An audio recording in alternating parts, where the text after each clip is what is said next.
वटत्रयोदशीचा दिवस होता आणि तुमच्यासारखीच माझी देखील लगबग सुरू होती कामांची.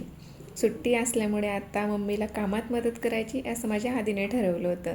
फक्त लसूण सोलून दे म्हटलं तर भाजी चिरून दिली. माझं गुणाचं बाळ. सुट्ट्यांचा काहीतरी उपयोग होतोय.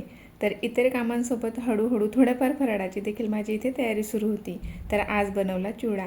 लहानपणी पोह्यांच्या चिवड्यातील फरसाण निवडून खाणारी मी. आत्ता मात्र नुसतं फरसाण घशाखाली उतरत नाही, म्हणून मुरमुरे जास्त आणि शेव कमी असा चिवडा बनवला. त्यानंतर संध्याकाळची नित्यपूजा आवरून भरपूर दिव्यांनी रोषणाई केली व साध्या सोप्या पद्धतीने धनतेरसची पूजा केली. सोबतच यमदीपदान देखील केलं. आणि काल पहिल्यांदा बनवायला घेतले ते बेसन पिठाचे दामटीचे लाडू. पहिला प्रयत्न असल्यामुळे स्वाभाविकच तो गणला. हो, पण टेस्ट मात्र भारी होती. असो, अगदी आईच्या हातासारखे नसतील, पण जरा बरे बनवण्याचा पुन्हा प्रयत्न करेन. तुम्हाला जर का माझे व्हिडिओ आवडत असतील तर आठवणीने लाईक करा आणि सोबतच चॅनलला सबस्क्राईब देखील करा. आणि पूर्ण व्हिडिओ पाहण्यासाठी खाली दिलेल्या त्रिकोणावर क्लिक करा. बाय.